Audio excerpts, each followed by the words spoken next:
Hey yo, what's good everyone? Welcome to my channel. This is Mauro and today we're gonna react to another video of Cambodia.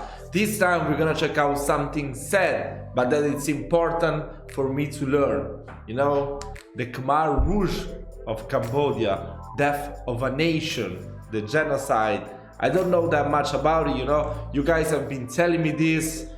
I did know something back in the days, but not so much into detail. So I know you already recommended me some movies to check out. I will do it. That's the one of Angelina Jolie, and I'm gonna do it. But yeah, I wanna first watch this documentary with you and trying to understand a little bit more what happened back in the days. So without any further ado, let's just check it out together.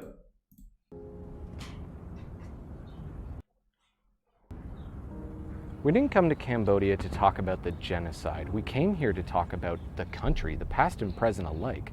But to truly explain the backdrop of modern Cambodia, it's just something we can't ignore. 2 million people. Let's look at the Khmer Rouge. Damn. But before we get into today's story, I just wanted to say thank you to everyone who's watched. Oh wow, that's so cool. So this guy is really doing a vlog and then showing us everything. Wow, that's amazing. That's amazing. I like this. Who's liked, who's commented, subscribed, taken part in any way. It means so much to us. This is a unique and new thing, and it is so cool to have you along for the ride. In addition, we're in a new country. Welcome to Cambodia. And with a new country, we're going to implement a couple of new styles, maybe change up the camera work a little bit. We really hope you like it, but either way, let us know in the comments below. But for now, let's get back to the story. Wow. Yeah, we did see that. Okay, so back to Cambodia. We did see that in the 10 places to visit in Cambodia. If you haven't watched that video, I'm gonna link it down below, and I'm also gonna put it at the end of this video. You should check it out. They showed us that they had all the skulls of the genocide over there for people to visit. That was amazing. This country is primarily inhabited by the Khmer people. They were once rulers of a great empire based in Angkor. But their golden age was in the 1200s, and that was quite some time ago. Since then, Cambodia has been constantly invaded by Vietnam and Thailand, and in the colonial era, France. And when French colonialism collapsed, America stepped in as part of its war in Vietnam. And the war brought unrest. The revolution came to Cambodia in the form of Viet Minh soldiers, camping in jungles across the border to hide from the French and American bombs. But it was a bit too Vietnam-focused for the nationalist Cambodians. They banded around the leadership of a Paris-educated elite called Sarath Sar, or more commonly known by his pseudonym Pol Pot. It formed the basis for what would eventually be called the Khmer Rouge. They'd started small, just a rebel group in a distant jungle fighting against a beloved king. But everything changed when America began to bomb Cambodia. Without even declaring war, they began bombing the country in force. The United States dropped more Oh, that's insane. That's insane. This looks like 100% like Vietnam. When I was living in Vietnam, I visited some city. This looks exactly the same as Vietnam. Not even gonna lie. Even declaring war, they began bombing the country in force. The United States dropped more explosives on Cambodia than were dropped in the entirety of World War II by all the Allies combined. It was meant to stop communist guerrillas, but it only made more of them.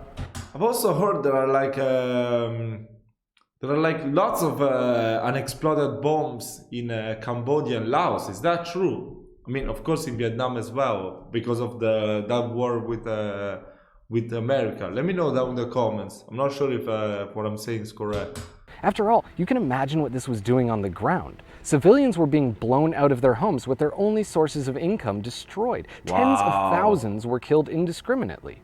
It drove people right into the arms of the Khmer Rouge and thoroughly weakened the central government. And then there was the coup.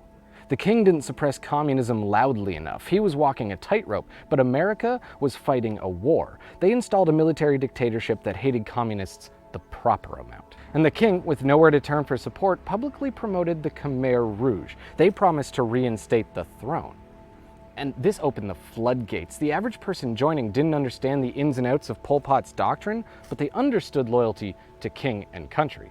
As the Vietnam War ends and Saigon falls, Cambodia's dictatorship falls with it. They've been heavily reliant on US money, support, and military to stay in power, and now the US is gone. The Khmer Rouge come out of the forest and replace this military dictatorship with something far more brutal. And they waste absolutely no time in implementing their evil plans. They immediately make the city disappear into the countryside, leave everything behind, give all of your money and items and food over to the Khmer Rouge, and start walking. Oh my god. They kill administrators, soldiers, teachers, anyone they consider elite immediately on the spot and turn everyone else into a countryside peasant within hours. The government decided that education was unnecessary. After all, everything you needed to know in life you could learn working in a rice field. They killed people who wore glasses simply because they seemed elitist. They started to turn all the schools into prisons and work camps, like the infamous S-21 here in Phnom Penh. Once a high school, it was quickly turned into the most infamous prison in the Khmer Rouge regime. Oh my god. 99% plus death rates of prisoners. I'm getting chills. It didn't matter your age, your gender, your creed, your position in the party. If you entered the walls of that prison, you would eventually end up here, in the killing fields just outside town. The Khmer Rouge believed that they were making a perfect society. In their eyes, they would change everything until all people were the same. Not equal, but the same thoughts, the same ideas, the same life, the same experiences. An impossible ideal, but they were willing to kill for it. Wow. Loving someone without party permission meant death. And they weren't giving out jobs based on skills or experience because that would imply that people weren't the same. They were giving them out based on loyalty, on who was a member of the party. There was even a 12-year-old who ended up running an entire section of the country, an administrative task that she definitely was not up for. And so you end up immediately with starvation, of course. But once starvation comes in, people aren't allowed to forage for food because foraging implies individuality. It implies that you're not eating the same as everybody else, and therefore you can't be the same. The government literally preferred that their people starve to death than show even the slightest hint of individualism. Soon as the country began to collapse, the party decided to blame spies from within. This is always so common. It's not our fault. It must be saboteurs within the party who are stopping us from achieving these lofty goals. And the only way to get rid of saboteurs is to kill them. They didn't just kill them, though. Because whenever they tortured them, they made them give names. There were no names to give. These were innocent people. They had not done the crime they were being accused of.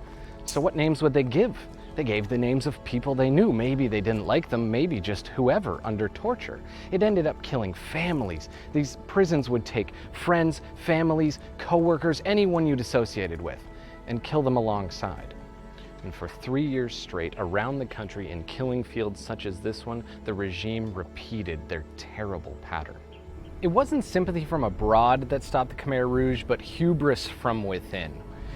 Even though their population was starving, their leadership had been purged, and their army was weak, they decided to invade Vietnam. It was the sort of tactical leadership you'd expect from the Khmer Rouge. It was the sort of idea that could only come up if everyone was afraid to say no to you. Vietnam wiped the floor with them. It was barely even a war. Within a few days, they had already taken almost every major city. The Khmer Rouge fled back into the forest, and Vietnam set up a government of its own liking. But the Khmer Rouge weren't dead yet. They'd survived for another roughly 20 years in the jungles, actually keeping some power and putting a lot of pressure on the government to change, to fear them. And it was because they had major powers backing them abroad. People who were so opposed to what was happening with communist Russia, how the Soviets were coming down to Vietnam to impose their style of communism, that they were willing to back the Khmer Rouge despite what they'd done internally, knowing that the genocide had happened. So the Khmer Rouge stay in the jungles until the late 1990s. Not really keen on fighting a rebellion in Cambodia, the Vietnamese try to step back, but they can't let the Khmer Rouge take over again. So they sort of find themselves in limbo up until the 90s, whenever the UN steps in and puts the king back in power, the king from the very beginning. So they've basically reverted 30 years before, as if none of it's ever happened. The Khmer Rouge are still in the jungles, the king is in power, there are external threats constantly deciding the fate of Cambodia. almost as if it's reset. But of course it hasn't reset. This terrible thing has happened. This trauma, this homicide, this genocide of the people is looming over everything. To convince the Khmer Rouge to come out of the forest and disband to become part of normal society again, they make a deal that gives them near amnesty. Despite these leaders having committed a holocaust, a genocide of their people, they go unpunished. To this day, despite UN efforts, not a single one of their leading members has been to prison for their crimes. Some have been on trial, but nothing came of it. So 40 years later, the trauma remains unfinished. There's no catharsis to end this experience. It's just sort of trickled out. And you can see how it affects everything in the modern day.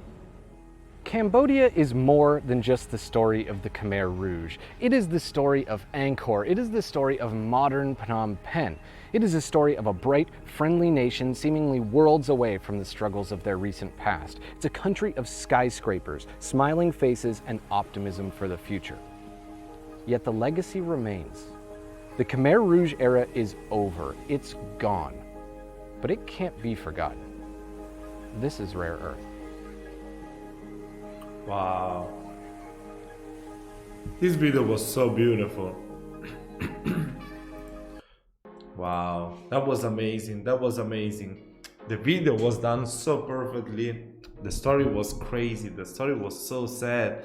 Oh my god, I was getting chills listening to those things. I can't even imagine how it will be to be deprived of your liberty.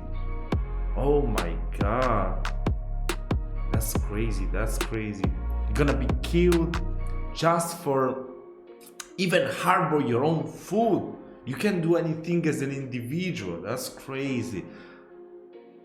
This history is really, I don't know, it's like a horror story. That really happened. Oh my god, that's crazy, that's crazy.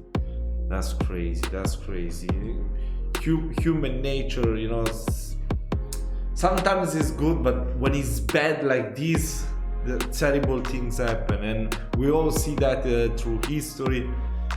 That's insane. That's insane. But oh my god, that's really crazy. I'm so sorry for all the Khmer people that they have to bear this weight on their shoulders. They know about their history, that something crazy like that happened in their own country, and those people that made that happen, they're still going unpunished, like nothing happened, to just give the fake sensation to you that that never happened. But it's not true. That makes no sense. That's unbelievable. But yeah, anyway guys, back to normal life, you know.